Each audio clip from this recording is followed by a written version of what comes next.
Hello everyone and welcome back guys to a brand new podcast where today we're here back with episode 39 or episode 40, Jamie, of the Knowing Will podcast.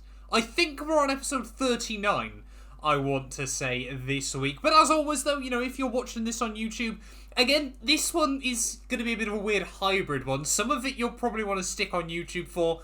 The other bit you can probably, you know, put your phone down and get on with your day as well there. But today, yeah, obviously, if you want to go check this out on Spotify, though, we're going to keep plugging that link down below as well. You know, we're trying to slowly build up a following on Spotify, so you could help us get one step closer. That would be greatly appreciated. But yeah, of course, obviously, if you want to check out the F1 merch page as well, there will be links down below. Still, currently, the winter sale going on just under a month now until winter testing. So, you know, if you want some cool hats or a t-shirt or something like that to represent for your favourite F1 team in the new year, yeah, definitely click that link down below. You help me out as well and help support the channel and make these podcasts possible there. You know, Jamie's got some very high fees that I have to pay off each week as well. I don't come cheap, so. He certainly doesn't. But yeah, before we dive into it though, Jamie, how are you getting on, mate?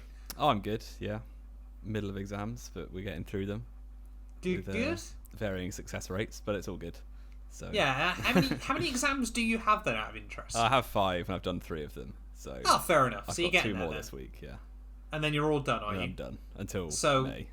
Until May. So next week then we'll jump back in. Jamie's going to be full of energy and all ready to go then. But yeah, like we said today though, as always, there will be timestamps linked down below. What we're going to do for this one, again, we're in the slump of the winter break. There isn't a huge amount going on in the world of real Formula 1. So we're going to dive in and we're going to do an F1 track tier list first of all. And then, of course, yeah, go through the little bits and pieces that we need to as well today. So as you can see on your screens, currently we have got an F1 2021 track tier list. Of course, this features every single track from the 2021 calendar and a couple of other ones that should have been on there. Looks at Albert Park, looks at Circuit Gilles Villeneuve, and everything like that. Looks at Marina Bay as well. I noticed Turkey isn't on here because that was added late.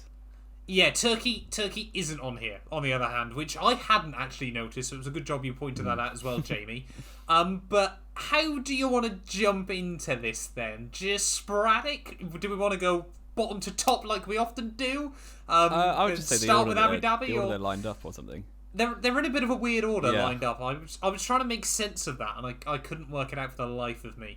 But that seems fair enough then. So we'll dive in first of all with Australia then, Jamie. Albert Park, which has also had new changes to it this week. Yes, yeah. We're going to touch on that later on. If you've already checked out the timestamps down below, if you're on YouTube, we will be talking about that in a minute. I don't think it's fantastic as a track, but as a event, it's very good, if you get what I mean. So now, let me just double check with you. This is not the F1 events tier list, no, is it? It's not. The F1 track tier list. So, like, I'm glad Australia's got a race for sure. I'm glad it's a very good opener to the season because it's like it's always a nice way to start with all the fans there and everything, and a stupidly early start in the morning, obviously. For anyone in Europe. Not for me. That's pretty much normal start time for me now. But yeah, but the track isn't brilliant for especially the new generation of cars. Although 2022, we'll see if that makes a difference. Or the new changes make a difference. You never know to the track. I would go BC borderline. I'm not sure. What do you think? I really like Albert Park still. I got to be honest. I know I love it a lot more than you. I've always enjoyed sort of racing around the circuit as well on the F1 games. I would personally argue A/B. Really? So I think B is fair enough. Okay, the thing is with Albert Park as well, it's a high-speed street circuit. And it is a street circuit. Plus, I've been around it in real life. Yep, so I actually know what I'm talking well. about. I did cut turn 10 because turn 10 actually isn't part of the track. Turn 10, isn't part of the normal road. It's actually a car park around turn 10. But yeah, I would argue B/A. So I think B, is that fair enough then? Somewhere in the middle? Yeah. B, fair enough then. Right, Yas Marina then, Jamie. Now I've noticed this track map doesn't feature the new changes. Yeah. We are, however, going to talk about the new changes for this. I think they were brilliant, the changes, personally. Like, it doesn't make it the best track on a calendar by any means, but compared to what it was, I think, especially the last sector changes, really helped. The flow like before this year just wasn't there. Yes, yeah. And now I think it seems way better to drive for the drivers at least. So it was always impressive, wasn't it, as a track? The fact they spent like $1 bajillion on it, and it was still awful. Built a hotel around and based the track around that, which is never the best way, I don't think. No, well, this was the thing, wasn't it? It was always the age-old story down the back straight, where the track suddenly moves over to the left. It was for a car park. Yeah. They moved the track for a car park. That goes to show how just poorly motivated the Yas Marina circuit was. Completely agree. The track changes were good had the race not been completely scripted. So it's got to go down in D tier. Yeah, the very best. I would again put it around with the new changes. I like Turn 9 a lot as well, the different lines, especially F2 was really what different lines in Formula 1 though? Well, you're not in F1 as much, but the F2 cars and the slower cars take a lot of different lines through there. I would go somewhere around B and C again. It's not brilliant, but it's not terrible. Yeah, I was going to argue B/C tier for this one. I think I would be more inclined still to put it in C at the moment. Again, I just can't wrap my head around having that much money and building such an awful track. I think C tier is the where changes that place to belongs. Getting rid of the first chicane was very good, and it also let Max Verstappen win the championship. So that raises it up, in my opinion. Yeah, and it brings it down to 9. So yeah. Right, I think this one again is quite polarizing for a lot of people. COTA, Jamie. Yeah, it's a weird one. I don't know what I think about COTA, because the drivers love it, or seem to at least. I think that's slightly down to the fact that they love the American lifestyle that goes with it. This year was like, did they go? Yeah, this year they sold it out for the first time, didn't they? It was definitely the biggest attendance ever. It's definitely the best F1 has done to break into America for sure, out of all of their attempts over the years. And it definitely belongs on the calendar, but there's just something about it that doesn't give worldy races. The weird thing is as well with COTA, isn't it? Is even the good races are easily forgotten as well. Yeah. But you can't help but feel if they changed one thing, and we don't know what that one thing would be, if they tweaked something, it could suddenly become like the race of the year. Like the only really banger race they've had there was 2015, I would say. I'd argue this year was pretty good as well. This year was pretty good, but it was sort of more because of the championship. If it was just a random race where Hamilton had wrapped the championship up already, it would have been interesting, but not that. But he was still applying a lot of pressure to the end. We saw Ferrari, McLaren battles, everything like that as well. It was another decent showing. I guess the other thing as well, isn't it, is battles don't tend to last very long at COTA either. No, because it is quite easy to overtake, certainly since DRS. Yeah. Although it's always had DRS that circuit actually, so I don't know why I said that. But yeah, it's you get the cars into their pace order and that just sort of stays as it is. Yeah. But run up to turn 1 is always pretty good as well. And Hamilton can cheat there like he did in 2015 as well.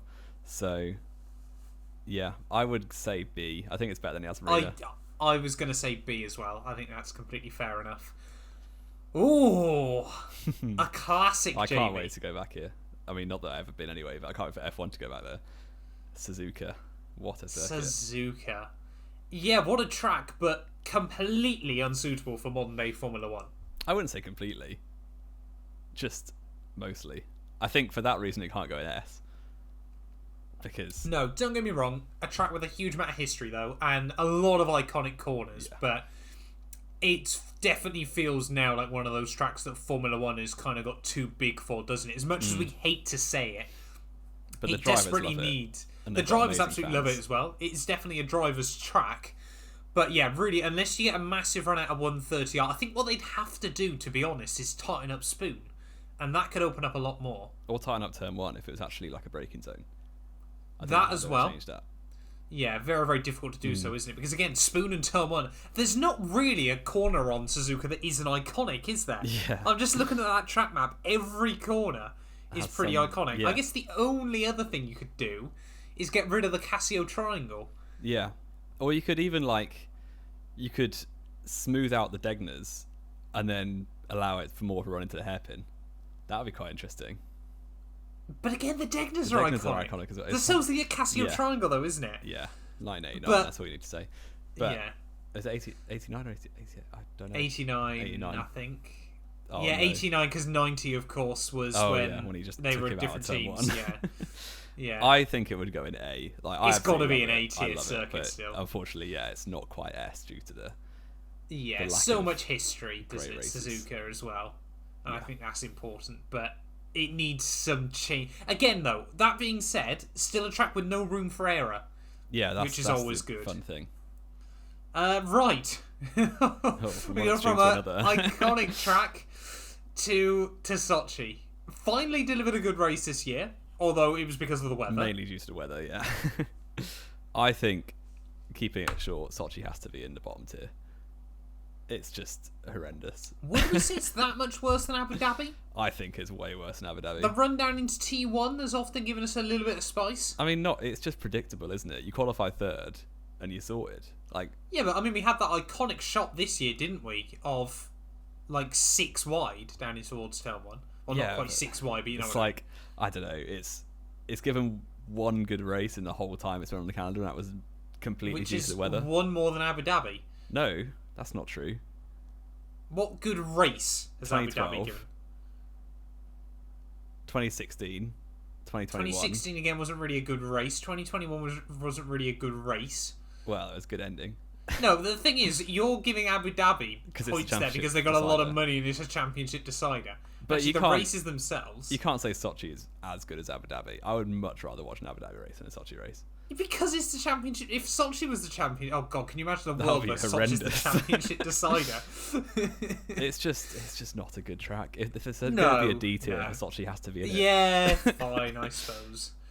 I suppose that's fair enough. I was going to argue to put Yas Marina in there with it, but I'll allow it for now. Bahrain, then, Jamie. A track that we have to admit should, when you look at it on paper, probably not give that many brilliant races, but it just does. Often does the trick rather well. Yeah, I love Bahrain. It's one of my tracks you look forward to most, just because I don't know the nature of the track. I guess the teams will know it so well now as well. It often 3 and 4 races, wasn't it, at one point? It often gives ridiculously good races. I don't remember the last time Bahrain was terrible. Actually, 2020 wasn't great, but then they had Sakir the week after. But it's a very, very good track. I would say fully established as one of the best races of the season. Yes, yeah. So for that reason, it's probably got to go S or A, surely. Yeah, I think A tier is fair enough for Bahrain, isn't it? And as well, of course, one of very few modern tracks that really does now feel a bit more like a classic, doesn't it? Mm. You can almost, with a lot of the modern tracks, you're just sort of oh, this is quite interesting. But with Bahrain, you're you go there and you know you're going to get a good race. You pretty much guarantee it, can't you? The same can be said then, Jamie. So I put Bahrain in A. Cool. I think that's fair enough. The same, I think, can definitely be said for Interlagos as well, can't it? Again, another track on paper that absolutely should deliver a snooze fest every year, but never does. Yeah, there's just something about that run up the hill to the main straight. It's just ridiculous slipstream effect, isn't it? Basically, high altitude as well, which helps. Or higher altitude. You can always rely on Brazil to give a good race. It's especially recently when seasons have been decided by then, and everyone's just there for a good time. Yeah, it definitely delivers a fun race every single time. So yeah, I think A again maybe. Interlagos has a it's close to S. I was really going to argue S there. I think never have I seen a track that fights so much that people want to see as the title decider again as Interlagos. It's just synonymous with great championship finishes, isn't it? Yeah. Surely Interlagos and Brazilian fans. There's no Brazilian on the grid at the moment. Yeah, but Brazilian fans are still. And you got that iconic track walk with Ted Kravitz pulling out the British flag in 2008. Have you seen that? The only year the Brazilians weren't up for Lewis Hamilton. Yeah, they love Hamilton. They do genuinely love Hamilton. Exactly. But yeah. Exactly. No, I think I have seen that, all those years ago, though. Right. Autodromo Hermanos Rodriguez. Oof. Next up, Jamie. This is always not the best race, I don't think. No, it's a bit of a... Again, like we always say, theoretically, you look at this track and think this should create brilliant racing. And unlike Interlagos, unlike Bahrain, doesn't really tend to, because it's too high up. You wonder if this was at sea level, what this track could do. And also, they need to just sink it. If the stadium section wasn't so dreadful, they could definitely change that up. Like, because you get the whole... It's basically quite similar nature to Bahrain. You get one long straight, a braking zone, another long straight, a twisty bit in the middle. Yeah. But then the last stadium section just ruins the whole flow, and you've got to start from scratch. I'll tell you what it does. The stadium section completely gives me Catalonia final sector vibes. Yeah, literally. Because you can't, like, keep the pressure on for multiple laps, because you get to the stadium section, it just resets your gap every time. Pretty much. Because you can't follow through there at all. No. Now, would we think it would be better then if they went around the outside of the stadium, around the back, and it was just like a proper 180-degree corner? Yeah, you could just do it like, give it some flow, basically. Yeah. Make it not really a braking zone, or not much of a braking zone. I think that was how they used to run it all those years ago. It was obviously at the final the final corner, but it was just a lot more extended. And you basically just cut out the bit that looks like it's cut out of the corner. Yeah. And made more complicated. But then again... You've never seen your driver win a championship at Mexico. There is some hype in that stadium. It's a very small sample size of championships that have been won at Mexico, to be fair. Yep. Yeah, I think C would be fair for Mexico. It's not a circuit we massively look forward to, but it's okay. Yeah, and I think that's fair for you to argue that when you consider it's basically the Verstappen show each year as well. Like I basically know that Verstappen's going to do well every year. Probably should have won 4 of the last 5 races. 4 of the last 4 if he wasn't an idiot in qualifying in 2019. Yeah. Yeah. This is right. A C. C for Autodromo Hermanos Rodriguez. Let's get in then, Jamie. Marina Bay. This is one I'm very much looking forward to going back there. I don't know. There's something about Singapore that I just really like. It's so odd, isn't it? Yeah. Because again, this track doesn't really create any racing at all for the most part. But it's always those... It's sort of like Monaco, but there is a chance of overtaking. Yes. So when weird strategies happen, or I'm remembering back to when who was it? Perez got stuck behind Sirotkin that year. And then, just swiped him. Yeah, and you actually had drivers... Whereas in Monaco, you get stuck behind a back marker, you're just stuck there. It's day over, yeah. At Singapore, when that sort of thing happens, it does give bold, aggressive moves that actually are possible.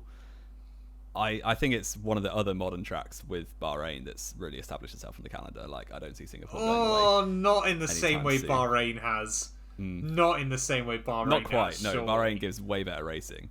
But Marina Bay is up there, definitely. Not for the racing. Would you argue that? I would say at least a B. There's first ever B. night race. I was going to argue between B and C. Again, I love Marina Bay as a track, but you think that final sector is complete egg. You don't need that many chicanes in one sector of your lap. It's useful for deliberately crashing, though. Yeah, that's very true.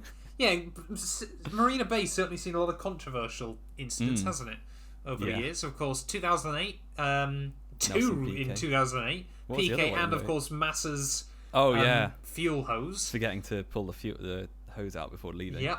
2017, again, of course. Oh, yeah. The GOAT race. Verstappen takes out both Ferraris. Yep, that is just a factual story of events rather than any speculation, apparently, according to Ferrari. And then, of course, Jolyon Palmer. Oh, yeah. Smashed in that race. Hulk was getting a podium and then ran out of air. That was funny. Hulk ran out of air, yeah, as he would. I think... a weird track as well, hasn't it? Because... It has, for sure. 2008, was it Red Bull had a gearbox failure because of all the static interference? Oh, yeah, that was really weird. We then had those odd 3 years, technically, in Mercedes 2014 to 16, where they just really struggled. They were able to mask the pace. And rinsing Hamilton in 2016, yeah. Yeah, but they always said, the car was nowhere near fast enough there for some reason, which they never quite worked out. It's an odd track. I really like it. So do I, but as a Formula 1 track, it's not perfect either. Put it in B. I think B is as high as I can willingly put it. Right. Temple of Speed. Monza. I don't know what your opinion is going to be at Monza, since you're a British Hamilton/McLaren fan. I wouldn't say it's one of the best on the calendar. Oh, Jamie. Are you a big Monza fan? It's gotta be S tier. You never, ever get a track like Monza built nowadays. Yeah, that's true. That is completely true. It's like you think that even if you try to describe, like if I said to you, Jamie, I'm going to build a Formula One race circuit, it's just a lot of straights with chicanes. You go, Matt, that's the worst idea in the world. Yeah, it does always Monza, give really nothing good like races. that will ever exist. The history behind it, closest ever finish in Formula One.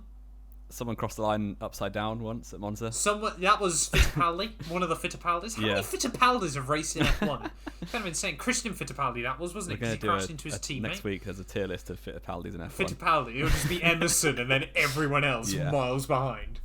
Yeah, I would say S then. Monza's gotta be S. Yeah. Gotta be S. I think in the modern, like, since 2014 regulations, it's not been No, massively 17 exciting. to 21 hasn't been great. 14 to 16 still was. Really? Yeah. 14 Remember, was they the were team just telling slipstreamy Rosberg to lock boys. up and He didn't give tell him Hamilton to the lock win. up. Yeah, he they was did. awful. It was awful. What happened? 15 was nothing happened. 15 was grid penalties. Oh no, no, it wasn't. That was 17. Or it might have been as well. It usually is. 15 as well, I think, wasn't Rosberg it? was running second and then had an engine failure. I remember that. S tier in my book, then. Mass's last ever podium at Monza. Was that 2015? 2015. Oh no, maybe it was Brazil. I don't know. But yeah, never mind. Put it at S. It's a good track. I've been there. That was fun. When I had tickets. Yeah, that's booked. very true, isn't it? It's the one Grand Prix circuit you've been to that I haven't. Yeah, although I mean, I've probably been to. Have you been to Buckmore Park? That's not a Grand Prix circuit. Oh no, it's not. no. I have Lewis Hamilton has raced there, and I was definitely slower than him. But yeah, it was good. The old circuit was really cool. We went, like, I had tickets booked for 2020, and then like obviously I got cancelled, so we instead on our Italian holiday in 2020 we just went to Monza instead, and it was empty. Why not, eh? Yeah, it was If good you fun. could, you would. Right. A returning track to Formula One. An old favourite that, again, a bit like Suzuka, really isn't completely suitable. not suitable for modern Formula One cars. They've literally just put this track on the calendar for Verstappen. Yes. Yeah. Like, yeah, it's fun to drive, and I've driven it on the game and stuff, and the drivers seem to enjoy it, but it's really not good. No. It's surely, like, looking at it, got to go with Mexico. It's similar sort of story, isn't it? Yeah. Just there's nowhere to overtake.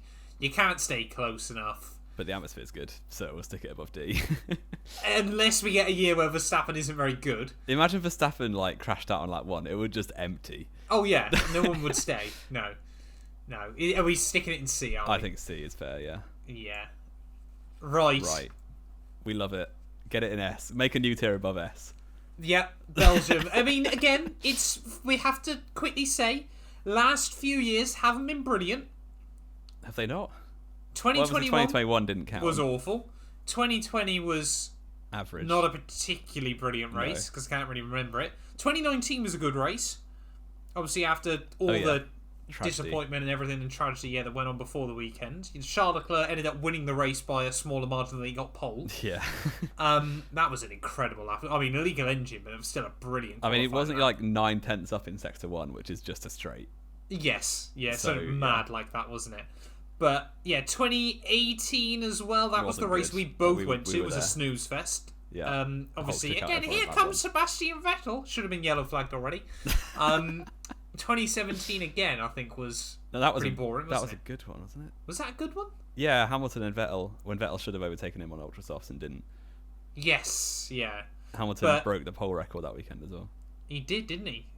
No, he matched No, it he that didn't. He weekend. matched- He broke it at Monza. Yeah, he matched Schumacher. Yeah. Yeah. But it has to go at S. It's Spa is. I don't the care about how good the iconic races Formula are. One When you go track. to Spa, you know anything can happen. It could be snowing on lap 1 and then sunny on lap 20. Yeah. Like, it's just ridiculously good. I'm hopefully going back this year. Are you looking to go back this yeah. year? Are you? We're thinking about it. We're thinking about it still, but we don't know just yet. Yeah, I mean, Spa is an old school track. You know, obviously they made the changes from the old layout all those years ago, but it is certainly, and this is the thing, Spa, Interlagos and Monza have this in common, don't they? They have been able to keep up with Formula 1, and that's the most important thing about them. And yeah, Spa is, in my eyes, with the exception of the Nordschleife, the best race circuit in the world, never mind F1 track. Yeah. Yeah. On to one then I think that's going to be a bit polarising. The Hungaroring, Jamie. Am I wrong in thinking that you really like the Hungaroring? Or if I made that up? Yes, you absolutely are wrong. Right, okay, because I don't like it very much either. Oh, I thought you did. No, it weirdly gives decent races quite often. For all the wrong reasons, though, again. Yeah, but it's just not a good track. No, exactly. If there's no chance of weather, it's going to be a snooze fest, isn't it? The Hungaroring. The Hamilton is ridiculously good round there. Yes, so. Yeah, that's also very, very true. But again, obviously, you don't really remember a lot of those wins because they're not very memorable. No, not at all. Got to appreciate the historical significance of the Hungaroring. Here's a fun fact. It's the second longest current streak of years in F1 in a row. Yes, it is, isn't it? Maybe it's the most now. Only behind Monza? It's either Monza or Monaco. And if it's Monaco, it broke it because they weren't there in 2020. Monza's been on the calanalyzer every year, isn't it? It's so ridiculous, yeah.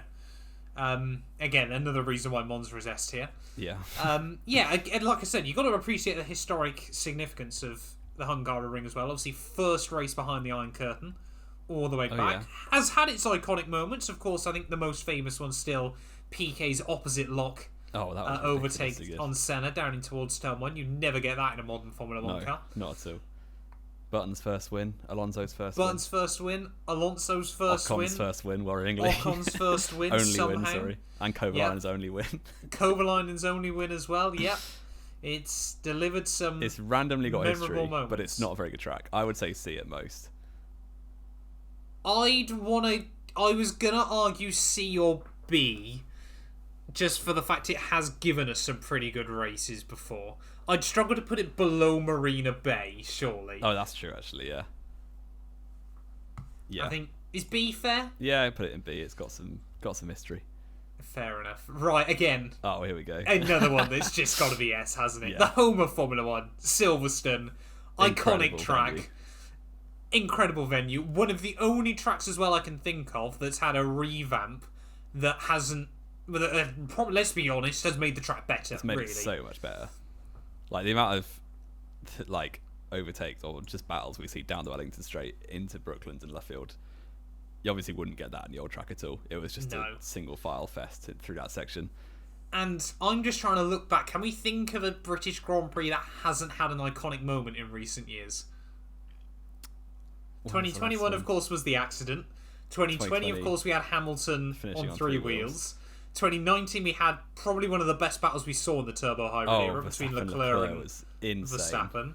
2018, obviously, you had Kimi trying to kill Lewis at the start. And Vettel's move on Bottas, give him his due. That was quality. Yeah, that as well. That's very true. 2017. All the punctures at the end. 2016. Verstappen rinsing Rosberg in the wet. We hate to see it. 2015. That was a wet one as well. Williams won too, wasn't it? And then the start. 2014. Rosberg deserved to win and then got an engine failure. We hate to see it. Yeah. Didn't deserve to win it, but still. 2013 was Seb's gearbox failure and punctures. 5 punctures, was it? There was one that they found after. Yeah, it was mad, wasn't 2012, Webber and Alonso battle for the win. That was quality. Yeah. 2011. Vettel didn't win for one of the very few times that year. Yeah, because who won that race? Alonso won that. It was Alonso, yeah. Alonso's only win of the year, wasn't it? Yeah, so every year we've come back to Silverstone since its remodel. Yeah, you can look even further back, can't you? It's just 2009, of course, was Vettel's third ever F1 win. Yeah, 2008, of course, was probably one of the most iconic races of Hamilton's career. Goated. Nick Heidfeld being goated as well. Yeah, I suppose you can add that in there. Yeah. It's an incredible track. 07, Hamilton just suddenly pulling 3/10 out on everyone in Q3 in his first ever home Grand Prix. And then bottling the race to Raikkonen. Yeah, but we don't talk about that. Yeah, Silverstone. I mean, I think we've just summed it up there, isn't it? Silverstone is a top S tier. I think, the 4 we've got in S tier all absolutely deserve their place there, without a shadow of a doubt. Yeah, for sure. Richard. I was so going to say that, but I thought, no, I'm going to be sensible this week. Right. Paul Ricard then, Jamie. Oh, it's awful. It's But a testing awful? track, isn't it? Yes, I completely agree. 2021, like we always say, delivered us its first group race in decades. It shouldn't have if Mercedes covered off the undercut, but yeah. Very true, very true. How low do we place this track? Does it go weirdly okay to drive, which is annoying. I always enjoy racing it, that's very true. Does it go B, or does it go with Hungary and Marina Bay, or does it go with... I was C at most. I was going to borderline it onto D, but it's given us one good race, so we'll allow it. But give it C. But then again, we put Sochi in D because of that. Yeah, but Sochi's race was because of weather, which isn't the track. That's very true. Whereas Paul Ricard actually gave a natural good race. Yeah, that's fair enough. C tier for old circuit Paul Ricard. Right. The Red Bull Ring. I really like an the interesting Red Bull Ring. one. I really like Mainly it. Didn't like it as much as it was back in the early 2000s. Yeah, the A1 ring, was that what it was called then? Yeah. It was really good. Spot on. Yeah, that Schumacher pole lap, can't remember what year, I think it was 01, was ridiculous. Where it was literally opposite lock into turn 3. Yep. If you've seen that. That's insane. Real turn 3 or fake turn 3? No, real, like turn 2, effectively. So fake turn 3. Yeah. Yeah. Obviously, Verstappen wins every year since it came back, so that's good. It's an enjoyable race. I think we had that double header at the start of last year, the start of 2020. Yeah, Well, and the double header this year. Yeah, which it shouldn't have really been a double header. It was a snooze fest, yeah. Yeah. But it's certainly decent. I would go B, I think, for this one. Yeah, it's got to be somewhere between A and B, doesn't it, I think? Red Bull Ring. Because, again, next year could deliver an absolute worldie. There's always the potential it could deliver a worldie of a race, 2016, one of the best races in underrated races in recent memory, I would say. Very true. Very true. Ridiculous It race. was, until Rosberg decided he forgot where fake turn 3 was. Yeah, and it was especially good for the half a second that Hulk was running in P2. Yep, I've already bottled it at the start. I think A, actually. We've not got much in A. I think bottom of A, it's probably fair, isn't it? Bottom of A. Ooh! This would be an interesting one. Circuit Shield Villeneuve, Jamie. I feel like I'll whisper it, but I think it's a little bit overrated. No! It's got, for me, I'm looking at that immediately going, it's got to be between S and A. It can't be any lower than I A. think A, yeah. But people, obviously it is a good track, and I'll accept that. People will say it's always one of the best races of the season when you go there, which it just isn't. A lot more in recent years it's struggled, hasn't it? To be fair. But, again, another track with a lot of iconic moments. Yeah. Jean Alesi's first win. 1997. Wall of Champions, 97. And, of course, the best race of probably our lives up to now. You're going to say 07? No. Oh, no. What are you going to... Oh, 2011, of course. 2011! Picking up Hamilton's first win. Yeah, no, not quite. That was that was a crazy race, though. Yeah, it was. And Nick Heidfeld being goated again. What a legend. Yeah. Most podiums in both Formula 1 and Formula E without wins. Nick Really? Heidfeld. He's never won an FE race either. He holds the record. He almost won the awful. very first Formula E race. When was the last time he won, ever? It must Probably be like 2003. early 2000s. Yeah. Yeah, it's insane, isn't it? But, yeah, Circuit Gilles Villeneuve, though, again. A lot of iconic corners. Like we said, hasn't suited the modern Formula 1 cars, but I think we've said that about a lot of the best Basically, tracks, the haven't cars we? are bad. We can't blame the tracks, really. Exactly. It's got to be at least top of A. I think A, yeah. A's fair. Fair enough. Right. Saudi Arabia's not here. Oh, no. Oh, no. I love Saudi. Are we going to have to, add Jeddah in ourselves, are we? Right, are we going to talk about that before we forget about it, then? Yeah, let's do Saudi now. I think it's top. It's a brilliant track. Genuinely. Everyone looked at it and it's like, oh, it's terrible. We went there and every F2 race and the F1 race were all crazy. Obviously not S, but up there. I was going to put it in, B or A. I think the drive, it's a street track that the average speed is 150 miles an hour, and it's not just got a motorway straight like Baku. I think it's A-B borderline. It's right up there.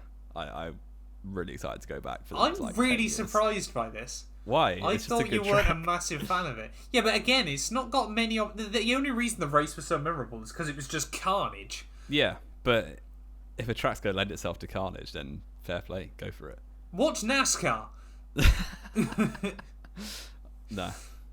Right, I'd argue B for Saudi Arabia. I suppose it's only had 1 year. It's only had 1 year so far. It could be a snooze fest for the next decade, and then you'll look like a moron. Yeah. Does that mean we also have to include LaSalle in this?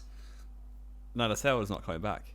Aren't they building a new one in Qatar? Well, they're meant to be building a new one in Qatar, but I think we'll be back at LaSalle once.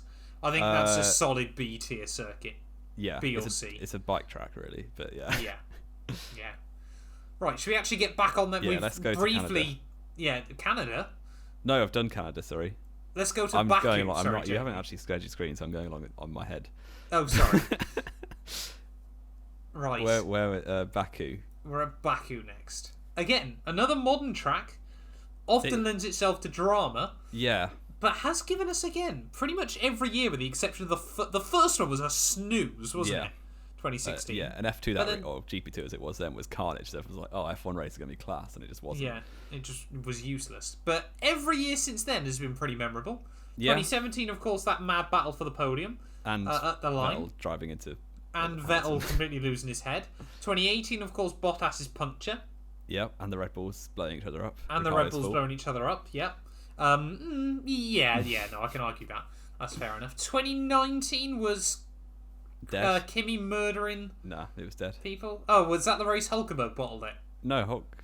That was 2018. That was... He was... Yeah, I don't know what happened in 2019. 2019, I know... I know Bottas won. Was that the one Kimi... No, because that was 2018, wasn't it, as well? Yeah, Kimi was back in Alpha by then. Yeah, 2019 was... 2019 was dead. It was Mercedes race, 1-2 when they were just dominating the start of the season. Yes, yeah.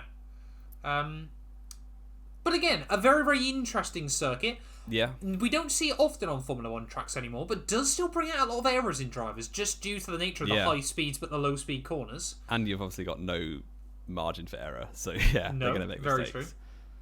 But again, you don't see mistakes at Monaco very often. It's mainly because of the aero. Pushing. And like, well, I know you're in qualifying, obviously, but in the race, everyone just sort of drives around at a snail's pace at Monaco. Whereas in Baku, you have to be pushing because cars can actually overtake you.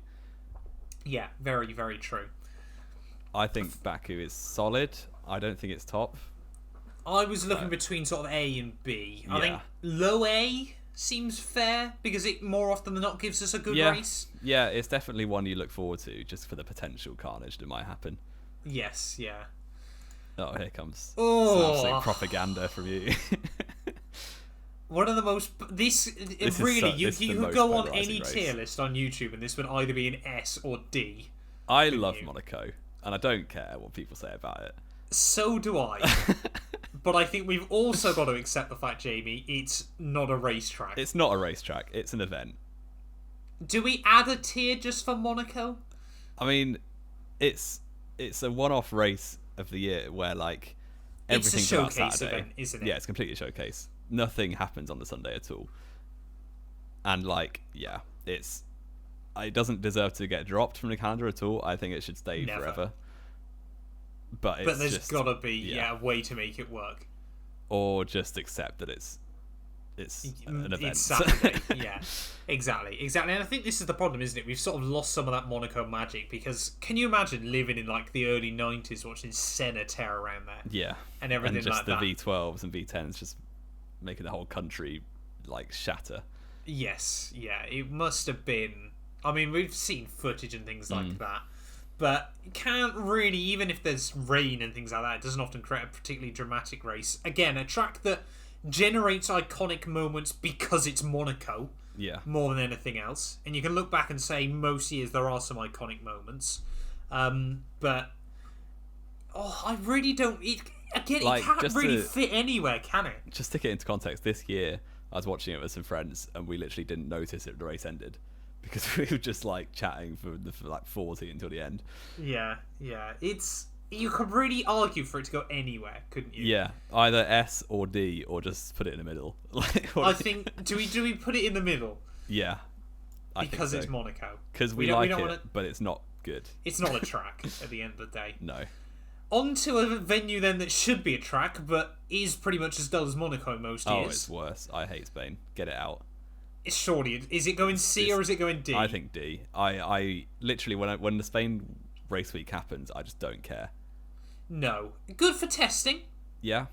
And, of course, the final sector, good so you know who's going to be quick at Monaco. Yep.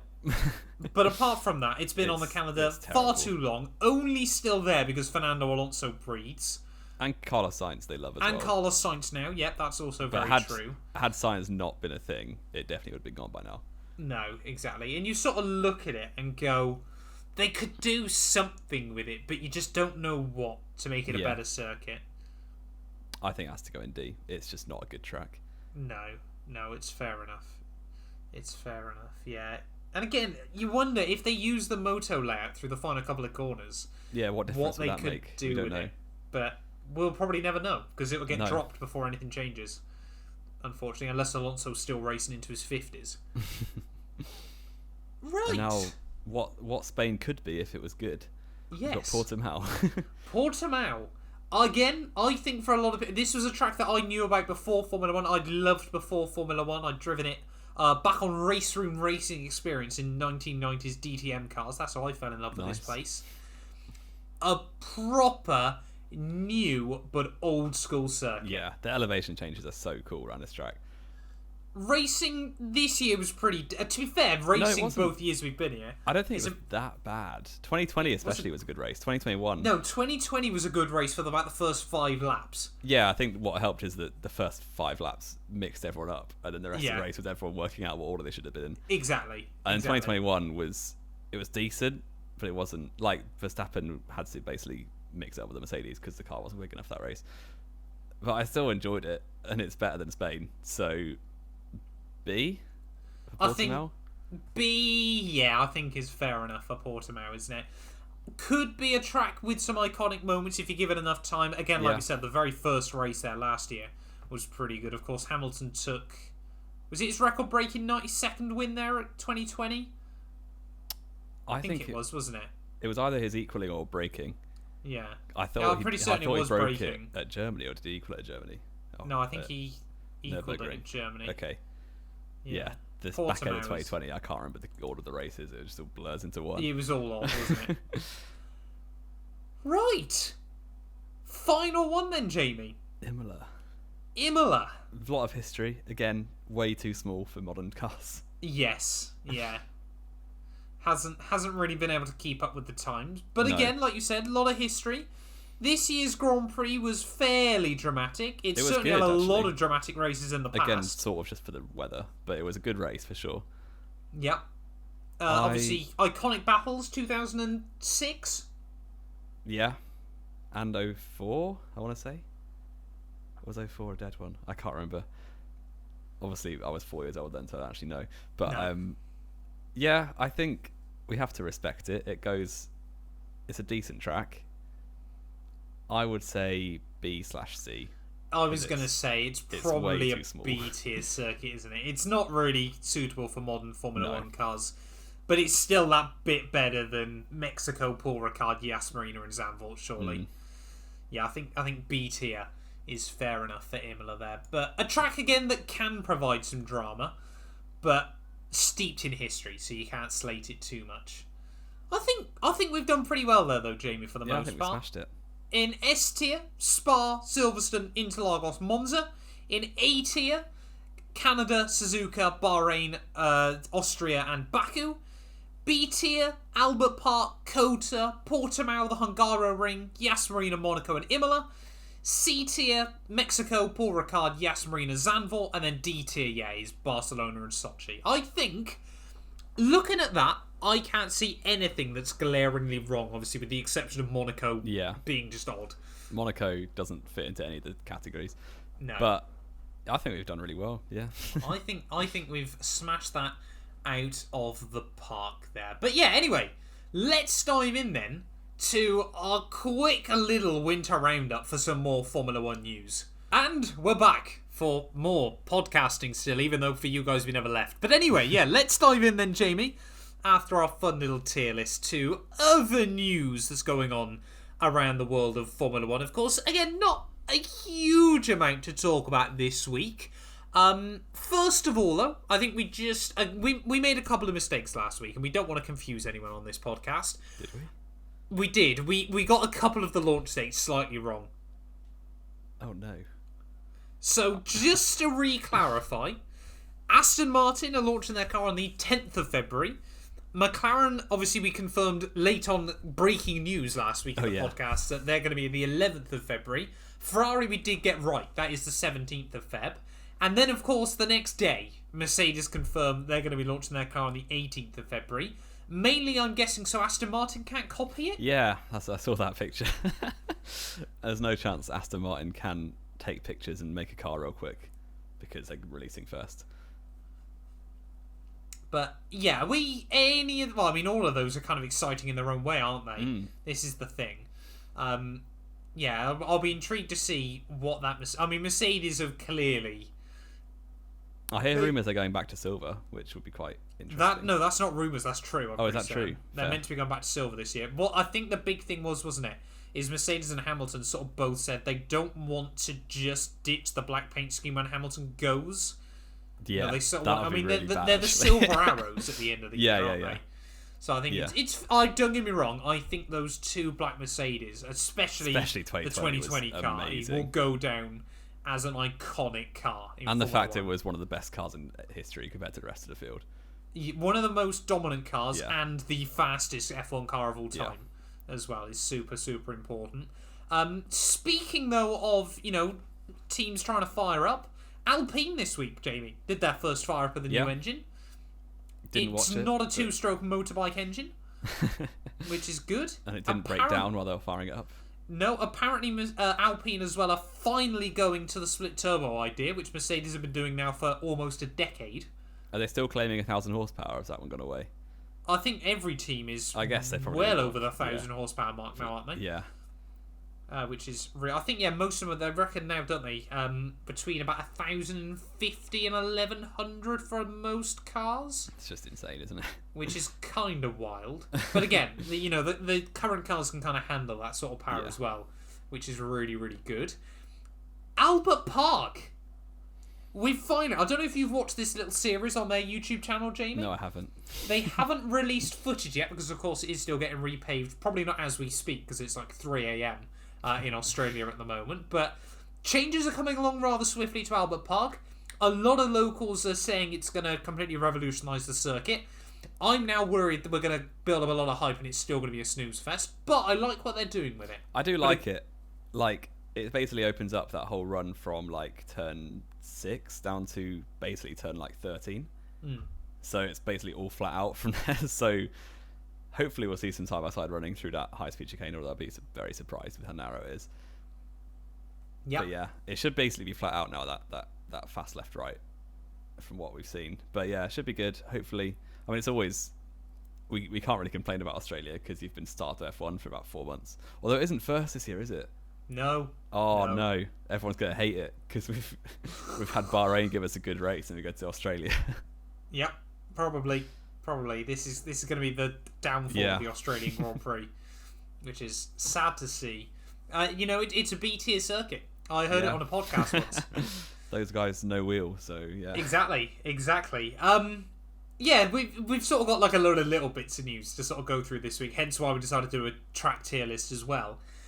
Mattia Binotto, Jamie, has been told 2022 will decide his future at Ferrari. I mean, that kind of goes for all the team principals, really, doesn't it? If you don't deliver, you suddenly under the gun. Not at Ferrari. Normally, you don't deliver for one weekend and you're shot. Yeah. But to be fair, Binotto was given a rough deal since he's been in charge. Yeah. But he's done okay. Like, obviously 2020 was dreadful, but he's steadied the ship a bit. And doing, like, 2021 was obviously a massive improvement. If they improve on that again, I don't see any reason why they'd get rid of him. No, but they kind of have to be winning or in the fight. They've got to be fighting at the front, surely, this year, and properly at the front. The thing is with Ferrari as well, isn't it? They just need some stability for a few years. Yeah, you've got the driver lineup now that is more than capable of doing it. Just build a team and allow them to develop, but it's just not the Ferrari way. Yeah. And it's so worrying, isn't it? Ferrari are the reason Ferrari don't win more world titles, ultimately. They're their own worst enemy, like, all the time. But yeah, it's going to be a shame to see Harry Potter leave Ferrari at the end of next year. Yeah, when Carlos Sainz has scored like 5 points all year.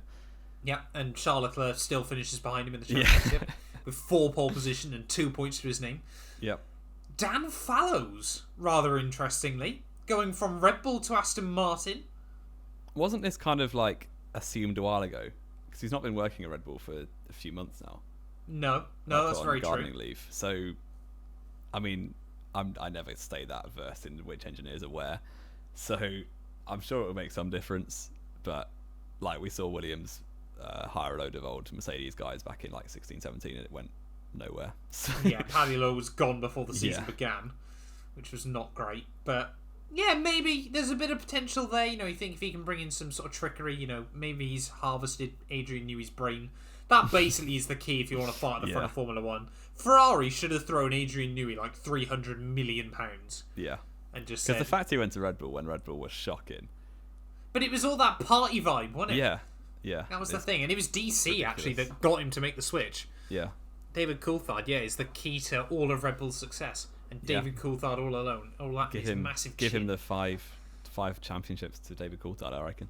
Exactly. David Coulthard, our 5-time F1 champion. Still, again, we're going to have to mention this once more, but neither of us buy into it, do we? No. Apparently, even George Russell doesn't know if Hamilton's staying at Mercedes next year. He will. Yeah. Yeah, there's no doubt in my mind. No, exactly. And last but not least, for our Formula 1 news, though, Jamie, 9 years ago today, Hamilton signed for Mercedes. Well, isn't that a bit like going from Manchester United to West Ham? Oh, what a clip that is. I mean, West Ham are above United now anyway, so... Yep. Yeah, it's such a long time. Hamilton's only driven for 2 teams in his whole career, which seems crazy to me when you look at, like, Carlos Sainz driven for about 6 already. And the thing is, isn't it? It's kind of like odd when you think of Hamilton as well, because really he's always been a Mercedes driver as well. Yeah. He was just kind of with McLaren. It's just McLaren were the Mercedes team, basically. Yeah. So, yeah, it's been a long time. He's had a lot of success, quite clearly. Over 3,000 points, 6 world championships. That's crazy. Broke most Formula 1 records in the books. Like, if you just counted his time at Mercedes, he's probably still right up there in terms of statistical history. I think he's still got more... Yeah, he's got more wins than everyone else but Schumacher. More poles than anyone else still, I think. Yeah, and that's just with one team. Never mind the other team that he won a world title with as well. It's complete insanity from Lewis Hamilton there. But 9 years... no one would have thought that when he made the switch. No. Like, and the fact we've only ever seen McLaren win 1 race in that time as well. Yeah, that's crazy. That's mad. It wasn't 1-2 though, so... Yep. Yeah, like, it's unprecedented to ever hear a driver staying with a team for 9 years. Like, at all. I doubt it's ever happened. Schumacher, 96 to 2006. Oh, yeah, that was 11 seasons, I guess, then, wasn't it? Yep.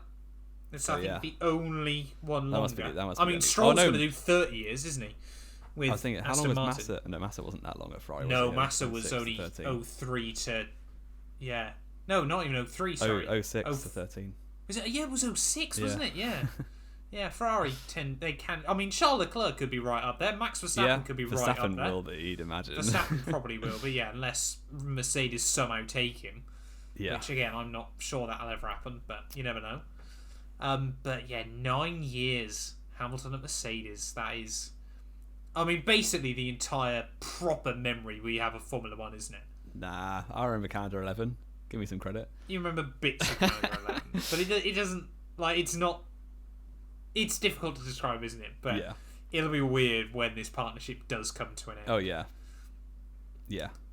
Little bit of Formula 2 news as well, though, Jamie. Obviously, last week we went through, obviously, all of the new driver transfers, so I think it's only fair that we keep that up this week as well. Fred Vesti from F3 has confirmed he's joining ART in F2, the young Mercedes junior. Is he going to be with Mercedes soon? He is a decent young driver. I do like that one. Yep. So we'll see if Hamilton does call it quits. You never know. Could be getting a call up. Could be getting that call up. Talking of F3, I was about to say good F3 drivers, but this one definitely isn't. Amaury Cordeel has joined VAR this year, and if you're thinking who on earth's he, it's because he was awful in F3 last year. Right. Well, there's about 30 drivers. The reason he's gone there is because he's Dutch. Right, and it's a Dutch team in orange. Sorry, no, he's Belgish. Belgian, yes. Yeah. Is he like on the border like Max or what? So, he finished 23rd in F3 last year. Yeah. With a best result of... He must have got a point or a couple of points. No, he didn't. Oh, wow. His best result of the year was 11th. Well, that's almost a point. He had 11th, a 12th, and then a 16th. Quality. Big stuff. Yeah. Don't really care. He will be nowhere near F1 in his entire life. So. Nope. Apparently, I can't remember who said it, but apparently he's just going to be this year's Delader. Nice. So at least we've got that confirmed. And then last but not least of our F2 signings over the last 7 days, Marcus Armstrong has joined High-Tech. Yeah, that could be an interesting partnership. I think that one theoretically could work rather well. Yeah, Armstrong's a good driver as well. Like, I don't. Yeah, had a rough year this year, didn't he? Yeah, he did have a rough year, but then he was in the cursed ART second seat. Yes, so. Yeah, and especially when you've got Teo Porcher in the other car. Yeah, you're never going to stand a chance, unfortunately. Although he probably should be in Porcher since he's got like 5 years on him. But yeah, but ART always Armstrong, do that, don't they? I don't think he's that old actually. Was Armstrong even with ART? Are you sure about that? I didn't think that's right. I thought he was with Dams. Oh yeah, he was ART first season, wasn't he? Yeah, I thought he was with Dams. Let me just double check this. Yes, he was. He was ART in his first season. Right, okay, so you're just lying to try and... Yeah, I am just lying. Yeah, fair enough. 13th twice in a row, he's got to really step it up. But this is the thing, isn't it? He looks like one of those drivers that should do really well and then, quietly doesn't. Yeah. But he always seems... I mean, he might make a championship fight this year, we never know. But High-Tech should be a decent place. They're capable. They're decent people. They've got a car that can win races, don't they? Yeah. Most importantly. And a team that can win races, of course, is the other big thing. Yeah. Broadening our horizons, though, ever so slightly. Daytona 24 this weekend. Very, very excited for that. Jamie, I'm sure you don't even know what that is. I'm going to stay quiet for all this. You're going to stay quiet?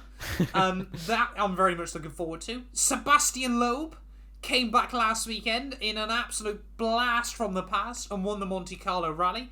His teammate, co-driver, Isabel Galmiche, I've probably butchered her name, sorry, is the first female WRC I saw that actually. That's event really cool. winner since 1997. Best thing about her is the fact she's just a primary school maths teacher, from what I gathered. Nice. This is a part-time hobby. Imagine being able to, like, if someone asks you, go, yeah, no, I'm a teacher on Monday to Friday, and at the weekend I go around with this 9-time WRC champion reading out numbers to him. Yeah. What an absolute insane sort of lifestyle to have. Fair play to the pair of them. And Sebastian Loeb, 47 years old, has now tied the record for the most wins at Monte Carlo. Oldest ever stage winner, event winner, and championship leader in the WRC. And did a backflip on the podium because he can. At 47. At 47. He's also, I think a lot of people forget this, he was a gymnast for many years before he got into racing. He got into WRC, he got into rallying and racing, actually quite an old age. I think he was like 15 or 16. He was a gymnast before that. And he reckons, genuinely, he reckons obviously because of doing all that, his pedal work was better. That's how he managed to get into it. I guess you have mad coordination and like flexibility and stuff, don't you? Which I'm sure helps when you're driving a car. Exactly. Being flexible is the key in a raw rally car. And last, but certainly not least this week, Jamie, Formula 2 have brought out a qualifying format that requires a PhD to understand. Formula E, sorry. Even, yeah. I don't care at all. I don't watch Formula E, so not a problem. I'm trying to get back into it again this year, and this has really made me wonder whether I should or not, because they've had all this stuff about... They've now gone to Channel 4, but it's going to be on YouTube most of the time because Channel 4 have only got 16 different TV stations, and yet they still can't host a Formula E race on TV. But basically, the way qualifying works now in in Formula E, you're split into 2 groups. The top 4 from each group advance. Then you do a 1v1 against someone from the other group. The winner of that does another 1v1, and the winner of that goes into a final 1v1. It's like It's basically like the World Cup or the Euros. You're in basically, a group. yeah. That's stupid. Doing that every week. But they're going to do that every weekend, and it's going to take like 4 hours probably. That's craziness. Why don't you just have a qualifying session? Yeah, exactly. Who goes first for these qualifying laps as well is going to have a huge disadvantage because of how dusty Formula E tracks are. Yeah, it sounds like when you're a kid and you just make up random games with your mates. Yeah. It's just gimmicks upon gimmicks in Formula E, and that's I think where I struggle with it a little bit more there. But yeah, I think that's going to round us out though, Jamie, this week. Anything else from you to add? I don't think so. That's going to be everything. No. We'll be back next week then with maybe some more Formula 1 news. Maybe we'll do a track tier list. Probably won't do that again because we've just done it. That would be ridiculous. But yeah, we'll be back next week with more Knowing Wheel. Of course, we'll do a bit more of a winter rundown and see if anything, Hamilton confirms his retirement and then we look like mugs for the last 2 weeks. Yep. But thank you all, as always, so much for watching / listening. If you have enjoyed, do make sure you subscribe or hit follow. I want to say a quick thank you for 36,000 subscribers as well. We're getting ever closer to 50k, which is, of course, my goal by the end of the year. But yeah, we'll be back very, very soon with more Knowing Wheel.